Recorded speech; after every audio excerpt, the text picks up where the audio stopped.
آج کی اس ویڈیو میں ہم لائے ہیں وہ سچا واقعہ جس کا تفصیلی ذکر قرآن پاک میں بھی آیا ہے، لیکن اگر آپ نے ابھی تک ہمارا چینل سبسکرائب نہیں کیا تو پہلے اسے سبسکرائب کر لیں تاکہ آنے والی تمام ویڈیوز کا پتہ چل سکے۔ ویڈیو پسند آئے تو اسے لائک اور شیئر ضرور کریں۔ ابلیس کی نافرمانی۔ قرۂ ارض ایک ویرانہ تھا، سنسان اور تاریک ویرانہ۔ پھر حکم خداوندی سے روشنی تخلیق ہوئی اور تاریکی کا وجود اس سے الگ ہو گیا۔ اس طرح دن اور رات پیدا ہوئے، صبحوں اور شاموں کی حد بندی ہوئی اور ستارے اور سیارے اپنے اپنے کاموں میں لگ گئے۔ اب زمین اور آسمان سج چکے تھے، کائنات ترتیب پا چکی تھی۔ بے کراں افلاک پر کروڑا نوری فرشتے خدائے ذوالجلال کی تسبیح و حمد میں مصروف تھے، لیکن اس وحدہ لا شریک کی قدرت کسی چیز کی کمی محسوس کر رہی تھی۔ ابھی اس کا کھیل ادھورا تھا، ابھی اس کا شاہکار درجہ اتم کو نہیں پہنچا تھا۔ وہ زمین پر اپنا ایک نائب مقرر کرنا چاہتا تھا جس میں لاچاری اور اختیار کا حسین امتزاج ہو اور جو اس کائنات کی افضل ترین مخلوق سمجھی جائے۔ پھر ایک روز اس ذات باری تعالیٰ نے جبرائیل سے کہا، جا زمین پر ایک مشت خاک لے کر آ۔ پروردگار کے حکم پر جبرائیل آسمانوں سے زمین پر اترے۔ ایک مقام سے مٹی حاصل کرنا چاہی۔ یہ وہی مقام تھا جہاں اب خانہ کعبہ ہے۔ زمین خوف خدا سے لرز اٹھی۔ جبرائیل سے کہنے لگی، اے خدا کے مقرب فرشتے کیا کرتے ہو؟ جبرائیل نے کہا، رب جلیل تیری خاک سے ایک وجود پیدا کرنا چاہتا ہے جو تجھ پر اس کا نائب بن کر رہے گا۔ زمین پکاری، اے جبرائیل تجھے خدا ہی کا واسطہ ایسا نہ کر، اس وجود سے جنات کی طرح کوئی سرکش اور نافرمان مخلوق پیدا ہوئی اور اس مخلوق پر خدا نے اپنے عذاب نازل کیے تو یہ عذاب بالواسطہ مجھ پر بھی نازل ہوں گے۔ میں سیلابوں کی زد میں آؤں گی، زلزلے مجھے پھاڑیں گے اور قحط سالیاں مجھے اجاڑ دیں گی۔ حضرت جبرائیل کو زمین کی فریاد پر رحم آیا اور وہ خاک لیے بغیر واپس چلے گئے۔ انہوں نے جا کر خدائے ذوالجلال کے حضور صورت احوال بیان کی۔ خدا نے حضرت میکائیل کو اسی غرض سے زمین پر بھیجا، مگر وہ بھی زمین کی منتوں سماجتوں پر پسیج گئے۔ پھر حضرت اسرافیل حکم خداوندی پر آسمانوں سے زمین پر اترے۔ زمین نے ان کے سامنے بھی گرہ و زاری کی۔ حضرت اسرافیل نے بھی خدا کے پاس واپس آ کر اپنی معذوری ظاہر کر دی۔ اللہ رب العزت کی طرف سے حضرت اسرائیل کو زمین سے خاک کی مٹھی لانے کا حکم ہوا۔ اسرائیل رفتے افلاک سے کرۂ خاک پر پہنچے اور زمین کی ہزار منتوں سماجتوں اور گرہ و زاری کے باوجود حکم خداوندی کے موجب مختلف مقامات سے ایک مٹھی خاک جمع کی اور عرش معلیٰ پر خدا کے حضور پیش کر دی۔ خدا تعالیٰ نے کہا، اے اسرائیل میں اس مٹی سے ایک خاکی پتلا بناؤں گا، پھر اس میں جان ڈالوں گا، پھر تجھی کو اس کی جان قبض کرنے پر مامور کروں گا۔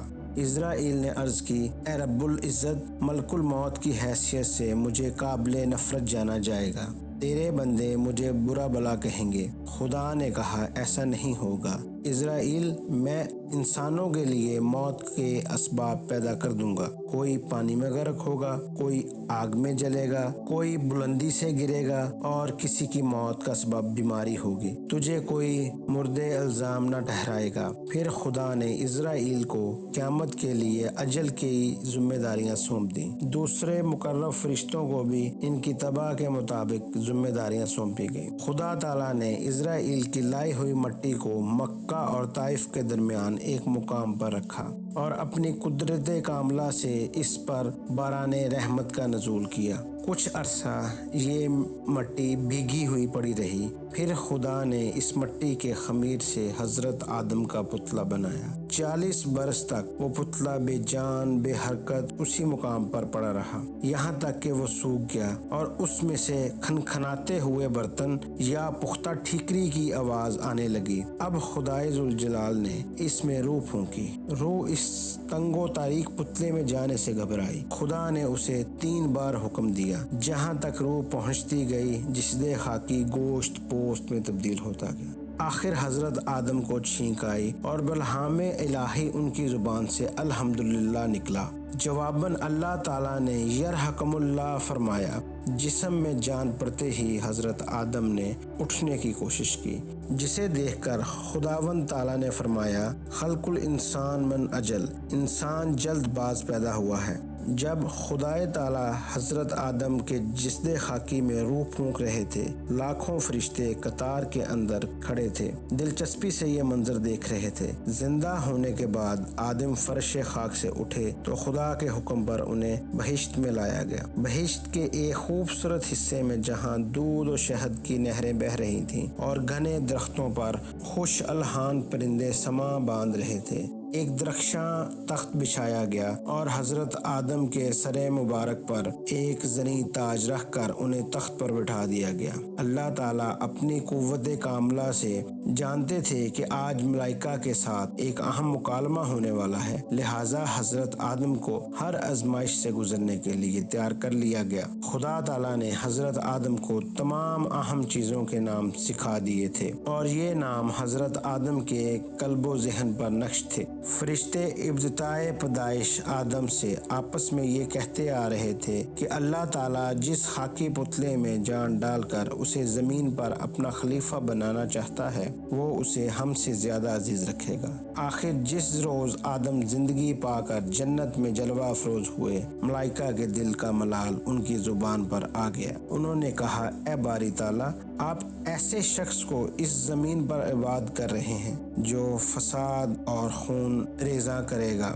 قرۂ خاکی کا سکون اس کے ہاتھوں تباہ و برباد ہو جائے گا، حالانکہ تیری تسبیح و حمد کے لیے ہم ہمہ وقت موجود ہیں اور تیری عبادت میں دل و جان سے مصروف رہتے ہیں۔ اللہ تعالیٰ نے قدر ناراضگی سے فرمایا، میں وہ مصلحتیں جانتا ہوں جو تم نہیں جانتے۔ اس پر ملائکہ پشیمان ہوئے، انہوں نے معافی مانگی اور خدا کے حضور توبہ کی۔ پھر اللہ تعالیٰ نے کچھ اشیاء فرشتوں کے سامنے رکھی اور ان سے کہا، ان اشیاء کے نام بتاؤ۔ ہزاروں لاکھوں فرشتے بہوت کھڑے رہ گئے، ان میں نہایت برگزیدہ فرشتے جبرائیل، میکائیل، اسرافیل اور عزرائیل بھی تھے۔ ان سے کوئی جواب بننا پڑا۔ آخر انہوں نے نہایت عاجزی سے کہا، اے قادر مطلق، ہمیں ان اشیاء کے نام معلوم نہیں، ہمیں تو وہی کچھ معلوم ہے جو تو نے ہمیں سکھایا ہے، بے شک تو بڑے علم اور حکمت والا ہے۔ فرشتوں نے متفقہ طور پر اپنی لا علمی اور عاجزی کا اظہار کر دیا تو جبرائیل نے حضرت آدم سے کہا، اے آدم، اب تم ان چیزوں کے نام بتاؤ۔ آدم نے حکم ملتے ہی تمام اشیاء کے نام فرشتوں کے سامنے بیان کر دیے۔ چونکہ آدم کو زمین پر نائب بنائے جانے پر فرشتوں کو حیرانی ہوئی تھی اور انہوں نے خدا کی اس تخلیق پر اعتراضات کیے تھے، اس لیے خدا نے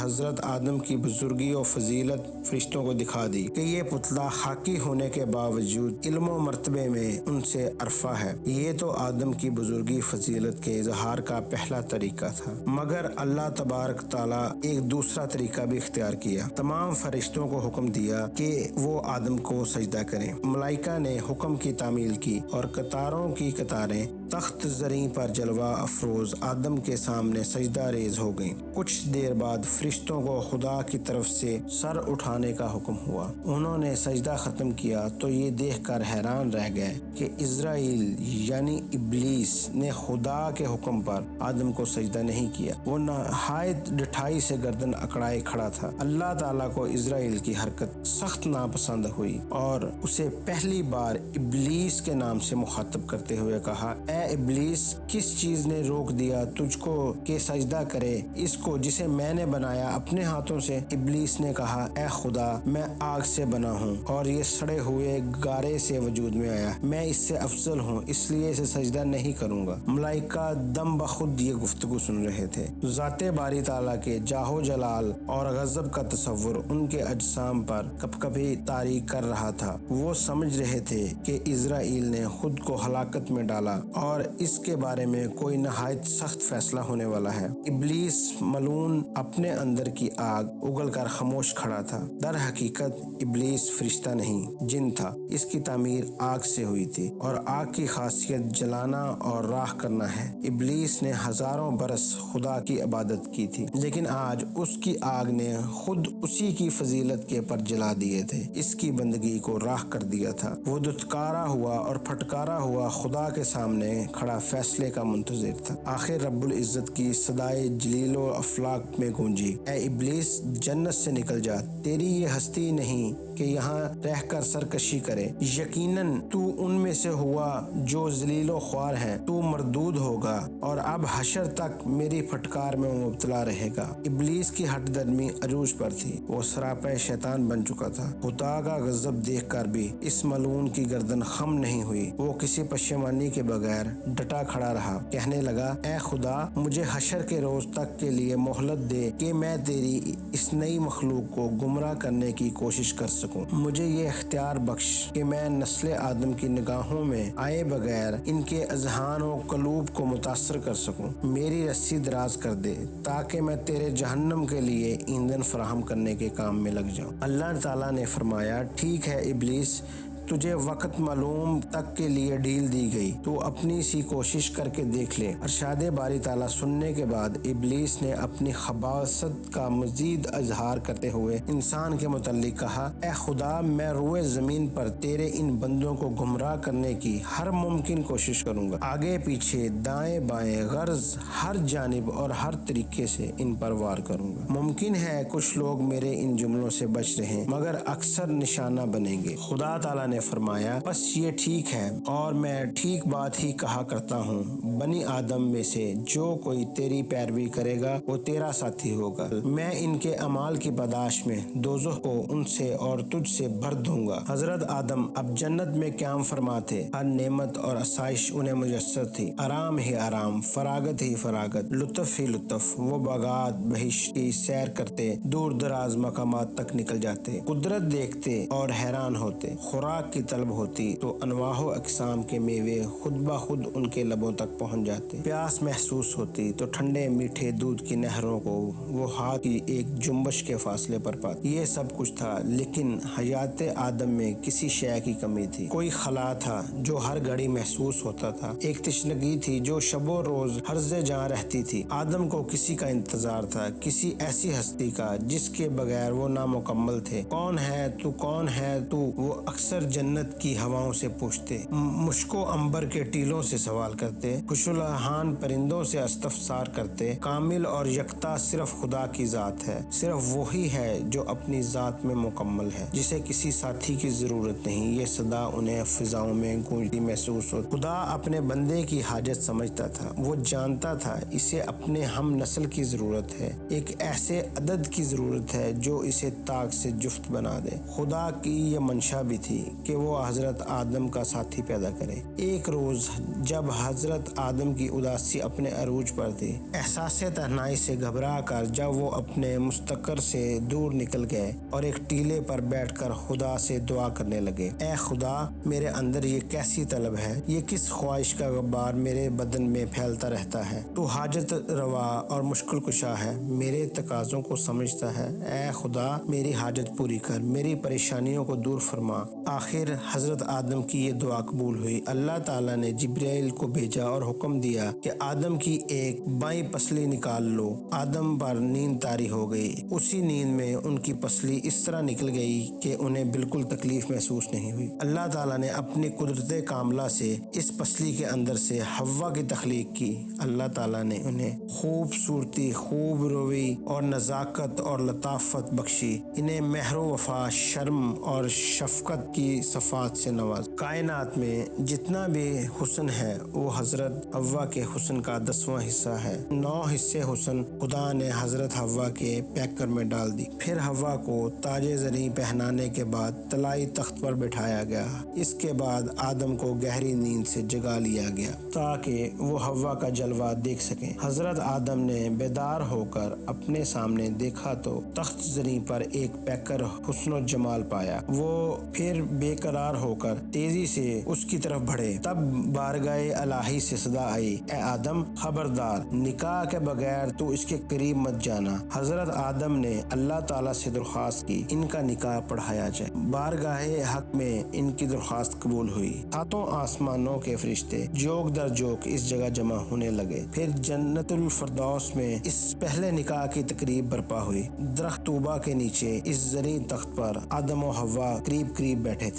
حق تعالیٰ نے نکاح کا صیغہ پڑھا، حمد میری ثنا ہے اور بزرگی میری چادر، کل مخلوقات میرے غلام اور لونڈیاں ہیں، انبیاء میرے رسول اور اولیاء میرے دوست ہیں، محمد میرے حبیب اور رسول ہیں۔ تخلیق کیا میں نے ہر چیز کو تاکہ وہ گواہی دے میری وحدانیت پر۔ اے آدم، تم اور تمہاری عورت جنت میں رہو اور وہاں کی تمام نعمتوں سے بے خوف و خطر استفادہ کرو، مگر ایک درخت کے پاس مت جانا ورنہ پھر تم نا انصاف ہوگے، اور میرا سلام تم پر ہو اور میری طرف سے صحت و برکت ہو۔ نکاح کے بعد حضرت آدم نے خدا کی حمد و ثنا کی۔ آسمانوں پر آدم اور حوا کے نکاح کا جشن منایا جانے لگا۔ 400 رنگ نور کی بارش ہونے لگی، خوشبوؤں نے اپنے آنچل کھولے، نظاروں نے خود کو نمایاں تر کیا اور کائنات کا ذرہ ذرہ تبسم ریزہ ہو گیا۔ حضرت آدم نے جب حوا کے جسمانی قرب کا ارادہ کیا تو پردہ ہائے عرش سے صدا آئی، اے آدم رک جاؤ، جب تک تم مہر ادا نہ کر دو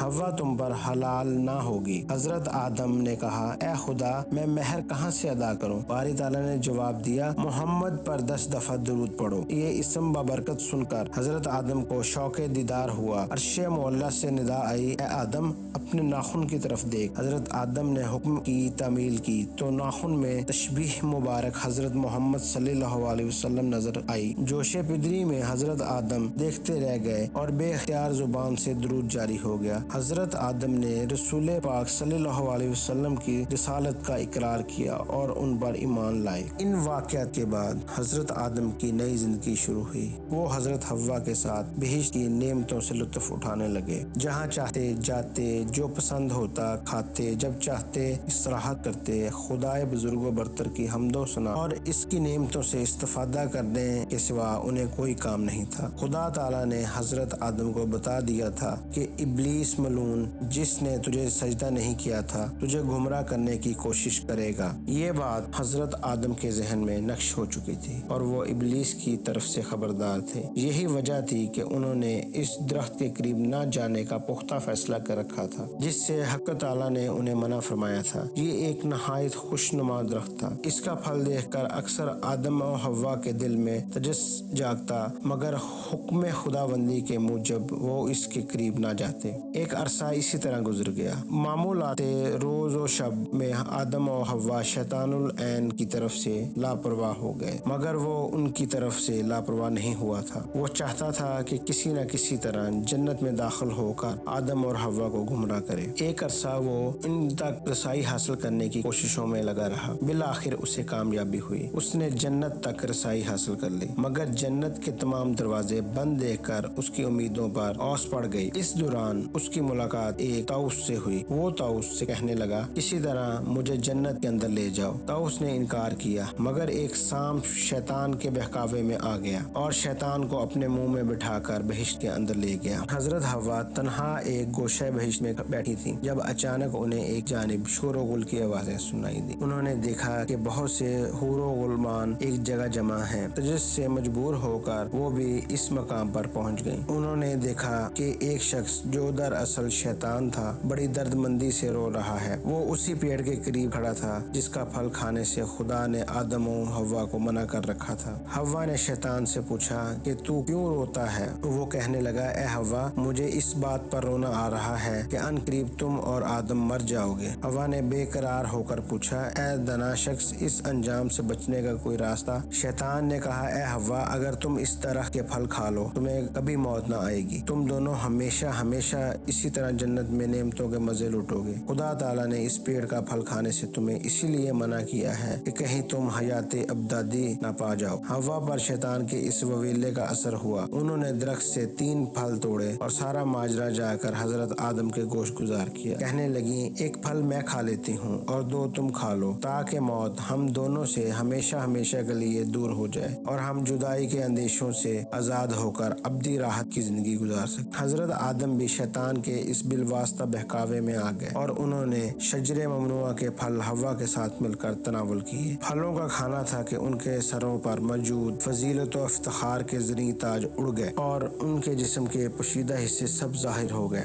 ہوس باختگی کے عالم میں وہ درختوں کے پتے توڑ توڑ کر اپنے سطر چھپانے کی کوشش کرنے لگے۔ برہنگی کے احساس نے انہیں شرم سے پانی پانی کر دیا تھا۔ وہ درختوں میں بھاگ رہے تھے اور ایک دوسرے سے چھپنے کی کوشش کر رہے تھے۔ یہ کیفیت اس ندامت پر پشیمانی کا اظہار تھی جو حکم الہی سے روگردانی کے بعد آدم اور حوا پر طاری ہوئی۔ وہی بہشت تھی، وہی اس کے سبزوزار، وہی حسین نشیب و فراز تھے، مگر آدم و حوا کے لیے سب کچھ بدل چکا تھا۔ وہ کسی سے آنکھ ملانے کے قابل نہ رہے۔ وہ خدا کے محبوب نہیں، اس کی درگاہ کے مطلوب تھے اور یہ بات اہل بہشت بھی جانتے تھے۔ ان کی نگاہوں میں آدم اور حوا کے لیے تعصف تھا، مگر وہ ان کے لیے کچھ نہیں کر سکتے تھے۔ وہ سب جانتے تھے کہ یہ دونوں اب خدائی عطاب سے بچ نہ پائیں گے۔ آدم کو سجدہ نہ کر کے ابلیس نے جو کہانی شروع کی تھی وہ ایک نئے موڑ پر پہنچ چکی تھی۔ عرش مولا سے کئی بار خدا تعالیٰ نے حضرت آدم کو پکارا، مگر شرمندگی کے سبب حضرت آدم سے جواب نہ بن پڑا۔ آخر جبرائیل ان پر ظاہر ہوئے اور انہوں نے کہا، اے آدم، آپ کا رب آپ کو پکارتا ہے۔ تب حضرت آدم نے اپنے مالک کی صدا کا جواب دیا، اے رب العزت، ہم تیرے عاصی تجھ سے شرمندہ ہیں۔ باری تعالیٰ نے فرمایا، اے آدم، میں نے تجھے اس پیڑ کے قریب جانے سے منع کیا تھا۔ حضرت آدم نے اپنے مالک کی صدا کا جواب دیا، اے رب العزت، ہم تیری عاصی تجھ سے شرمندہ ہیں۔ باری تعالیٰ نے فرمایا، اے آدم، میں نے تجھے اس پیڑ کے قریب جانے سے منع نہ کیا تھا۔ میں نے کہا تھا کہ شیطان تمہارا دشمن ہے، وہ تمہیں راہ سے بھٹکانے کی کوشش کرے گا۔ حضرت آدم نے کہا، بے شک اے رب، تو نے کہا تھا، تو نے ہمیں آگاہ کر دیا تھا، بے شک ہم خود اپنی جانوں پر ظلم کرنے والے ہیں۔ اے رب رحیم، اگر تو نے ہمارا یہ قصور معاف نہ کیا، اے قادر مطلق، ہمارا کہیں ٹھکانہ نہیں، اے قادر مطلق، ہم پر کرم فرما۔ بارگاہ سے آدم و حوا کے لیے حکم ہوا، تم دونوں اب یہاں سے نکل چلو۔ کرۂ ارض پر ایک دوسری طرح کی زندگی تمہاری منتظر ہے، تمہارے واسطے زمین میں ٹھکانہ ہے اور وہیں رہ کر ایک مخصوص عرصے تک تمہیں نفع حاصل کرنا ہے۔ تمہیں اب اس کرۂ ارض پر زندہ رہنا ہے، وہیں مرنا ہے اور دوبارہ اٹھائے جانا ہے۔ آدم اور حوا کے چہروں پر یسیت نے ڈیرے ڈال دیے۔ وہ جنت کے حسین نظاروں کا بصد حسرت تکنے لگے۔ انہی ندی نالوں میں، انہی باغات اور سبزہ زاروں میں انہوں نے اپنی حیات کا حسین عرصہ بسر کیا تھا۔ ان فضاؤں میں ان کی باہمی محبت کی یادیں بسی ہوئی تھیں اور انہی ہواؤں میں ان کی حمد و ثنا گونج رہی تھی۔ یہ جنت ان کی ناقابل فراموش یادوں کی جنت تھی اور اب وہ اس جنت سے بچھڑ رہے تھے۔ حکم ربی کے مطابق جبرائیل نے آدم و حوا کو افلاک سے زمین پر پہنچا دیا۔ ان دونوں کے علاوہ طاؤس، سانپ اور شیطان کو زمین پر پھینک دیا گیا۔ بہشت سے جدائی اور اپنے مالک و خالق کی ناراضگی کا غم آدم و حوا کی آنکھوں سے آنسو بن کر بہہ رہا تھا۔ وہ گرہ زاری کر رہے تھے اور آسمان کی طرف منہ اٹھا اٹھا کر خدا سے معافی اور رحم کے خواستگار تھے۔ ان دونوں کو زمین پر بھیجنے میں اس علیم و حکیم کی ہزاروں حکمتیں اور دانائیاں پوشیدہ تھیں، لہٰذا آدم و حوا کو دعاؤں کو فوری قبولیت حاصل نہیں ہوئی۔ وہ اپنے گناہ پر شرمسار ایک مدت زمین پر مارے مارے پھرتے رہے اور اپنے لیے بخشش طلب کرتے رہے۔ روایات کے مطابق حضرت آدم کو جزیرہ لنکا کے ایک مقام کوثر ندی پر اتارا گیا تھا۔ حوا کو ان سے کوسوں دور جدہ میں اتارا گیا تھا۔ باقی تینوں میں سے ابلیس کو ستان میں، سانپوں کو اصفہان میں اور طاؤس کو کابل میں اتارا گیا۔ حاصل کلام یہ کہ آدم اور حوا ایک دوسرے سے دور سنسان اور بے آباد زمین پر بے اسرا گھوم رہے تھے۔ پہلے زخم ہی کچھ کم نہ تھے، اب انہیں ایک دوسرے کی جدائی بھی برداشت کرنا پڑ رہی تھی۔ ایک زمانہ گزر گیا۔ حضرت آدم روز و شب گریا کرتے رہے اور یہی دعا مانگتے رہے، اے رب، تو نے مجھے اپنی قربت سے محروم کر دیا، مجھے فرشتوں کی تسبیح و تحلیل سے تہی کر دیا، مجھے بخش دے۔ آخر خدا کو اپنے بندے کی حالت پر رحم آیا اور حضرت آدم کو توبہ کا طریقہ القا فرمایا۔ حضرت آدم نے اس طریقے سے توبہ کی اور اسے بارگاہ الہی میں قبولیت حاصل ہوئی۔ حضرت آدم کی مایوسی اور قریب الوطنی دور کرنے کے لیے اللہ نے اپنی قدرت سے یاقوت سرخ کا ایک خوبصورت گھر ظہور پذیر کیا۔ اس کا نام بیت المعمور یا بیت الاسراح تھا۔ یہ وہی جگہ تھی جہاں اب خانہ کعبہ ہے۔ اس گھر کی ایک دیوار میں حجر اسود بھی پیوست تھا۔ اس کے بعد حضرت جبرائیل زمین پر آئے اور حضرت آدم کو ان کی توبہ قبول ہونے کی خوشخبری سنائی۔ پھر حضرت آدم کو خدا کا حکم پہنچاتے ہوئے کہا کہ وہ مکہ پہنچ کر اس گھر کا طواف کریں، اسی طرح جیسے ملائکہ عرش کا طواف کرتے۔ اس طواف سے ان کے دل کو سکون اور راحت نصیب ہو۔ بعد ازاں جبرائیل نے آدم کو مناسک حج کے متعلق فرمایا اور آدم حج کی ادائیگی کے لیے مکہ مکرمہ ہوئے۔ یہ تنہائی اور حیرت کا سفر تھا۔ وہ زمین کی وسعتوں اور اس کی نرنگیوں کو دیکھ کر حیران ہو رہے تھے اور چلے جا رہے تھے۔ بعض روایات کے مطابق ان کا قد بہت لمبا تھا اور جس جس جگہ ان کے پاؤں پڑتے گئے وہاں زندگی کے آثار نمودار ہوئے۔ زمین زرخیز ہوئی اور سبزہ پیدا ہو گیا۔ حضرت آدم اپنے وجود کی کرامات سے بے خبر مکہ کی طرف رواں رہے۔ ان کی خواہش تھی کہ جلد سے جلد حکم ربی کی تعمیل ہو اور وہ اس گھر کا طواف کریں۔ آخر وہ اپنی منزل پر پہنچے۔ بیت المعمور ان کے سامنے تھا۔ انہوں نے خدا کی محبت اور اطاعت میں ڈوب کر مناسک حج ادا کیا۔ خدائی فرمان کے مطابق ان کی بے سکونی کو کسی درجہ قرار آیا۔ حج کے بعد وہ مکہ کے اطراف کی سیر کو نکل گئے۔ وہ ایک چمکیلی صبح تھی۔ مکہ کے ویران پہاڑوں پر ایک سنسان دھوپ پھیلی ہوئی تھی۔ چہار سو ایک سکوت کامل طاری تھا۔ جب سے دنیا قائم ہوئی تھی اس سکوت کو کسی آہٹ نے مجروح نہ کیا تھا۔ ان پہاڑوں پر بھی کسی ذی روح کے قدم نہیں پڑے، لیکن آج یہ ویرانہ انسانی آوازوں سے آباد ہونے والا تھا۔ یہاں کے نشیب و فراز انسانی چاپ سے بہروور ہونے والے تھے۔ کوئی کسی سے ملنے والا تھا۔ بنجر زمین پر ملاپ کا پہلا پھول اگنے والا تھا۔ حضرت آدم قدموں سے چلتے چلتے نواحی پہاڑوں میں گھومنے لگے۔ ان کے تصور میں ہوا کا حوالہ تھا۔ اس آبشاروں کے ترنم، شبنم کی ٹھنڈک، پھولوں کی نرمی کو نہ جانے کیا نسبت تھی کہ یہ سب چیزیں بھی آدم کے تصور میں چلی آئی تھیں۔ وہ سوچ رہے تھے میرا معبود تو مجھ سے راضی ہو گیا، لیکن میری دنیا مجھے واپس نہ ملی۔ ہوا نہ جانے کہاں اور کس حال میں ہے۔ وہ خدا سے کوئی سوال بھی نہیں کرنا چاہتے تھے۔ اس میں مالک کی ناراضگی کا کوئی پہلو نکلتا۔ وہ نہیں جانتے کہ ان کی آزمائشوں کی گھڑی ختم ہونے والی ہے۔ ان کے انتظار کی شاخوں پر وصل کے پھول کھلنے والے تھے۔ حضرت حوا بھی آدم کی جدائی میں پریشان دل گرفتہ تھی۔ خدا کی ناراضگی کا احساس، اپنے جیون ساتھی کی یاد انہیں ہمہ وقت رلاتی تھی۔ آدم تو اس سے پہلے بھی حوا کی تخلیق سے قبل تنہائی و اداسی کے اس عذاب سے دوچار ہو چکے تھے، مگر حوا کے لیے یہ پہلا موقع تھا۔ ایک روز وہ بھی دل بہلاوے کے لیے جدہ کے مقام سے مکہ کی طرف روانہ ہوئی۔ ان کے خواب و خیال میں بھی نہ تھا کہ ایک جگہ انہیں پتھر پر حضرت آدم اپنی سوچوں میں گم بیٹھے نظر آئیں گے۔ حضرت آدم کو دیکھ کر وہ ٹھٹکیں۔ حضرت آدم نے بھی انہیں دیکھا۔ دونوں کی آنکھوں میں اجنبیت تھی۔ وہ ایک دوسرے کو ٹھیک سے پہچان نہیں سکے۔ ماہ و سال کی گردش نے ان کے خد و خال پر صعوبتوں اور کڑی آزمائشوں کی گرد چڑھا دی تھی۔ جسمانی تغیرات اور بعد زمانہ کے سبب وہ پہلی نظر میں ایک دوسرے کو اجنبی لگے۔ پھر حضرت جبرائیل نے آسمان سے اتر کر ان کا ایک دوسرے سے تعارف کروایا۔ اے آدم، یہ تمہاری منقوہ ہے۔ اے حوا، یہ آدم ہے جن کے ساتھ خدا نے تمہارا جوڑا بنایا تھا۔ آدم اور حوا کی آنکھوں میں آنسو بہہ نکلے۔ برسوں کی تمنا ایک لمحے میں سمٹ آئی اور آدم نے بے قرار ہو کر حوا کو اپنے بہت قریب کر لیا۔ دونوں بڑی درد مندی سے رونے لگے۔ اس وقت دونوں کو حکم ہوا کہ سرندیپ چلے جاؤ تاکہ وہاں تمہاری اولاد پھلے پھولے اور یہ کرۂ ارض آباد ہو۔ حکم ربی کے مطابق آدم اور حوا سرندیپ پہنچ گئے۔ ایک روز جبرائیل ان کے پاس لوہے کے 7 ٹکڑے لے کر آئے تاکہ آہن گیری سکھائیں۔ آگ کی ضرورت پڑی تو جہنم سے آگ لائی گئی، لیکن وہ اس قدر گرم تھی کہ استعمال نہ کی جا سکی۔ بالآخر چکماک پتھر رگڑ کر اس سے آگ پیدا کی گئی۔ جبرائیل نے آدم کو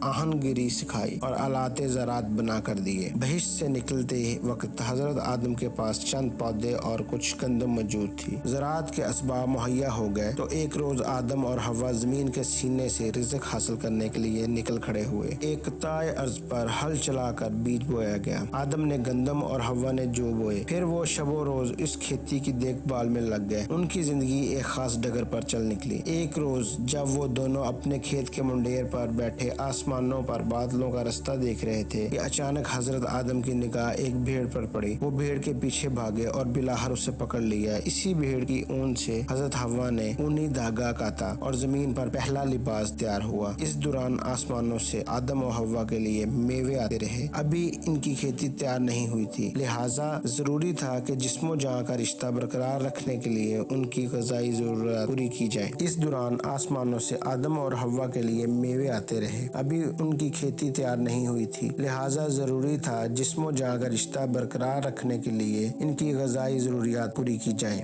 دستوغیب نے اس زمانے میں وقتاً فوقتاً ان کے لیے انواع و اقسام کے میووں کا انتظام کیا۔ ان میں چھلکے والے، بغیر چھلکے کے، گٹھلی والے اور بغیر گٹھلی کے ہر طرح کے میوے شامل تھے۔ شکریہ۔ ویڈیو پسند آئے تو اسے لائک اور شیئر ضرور کریں۔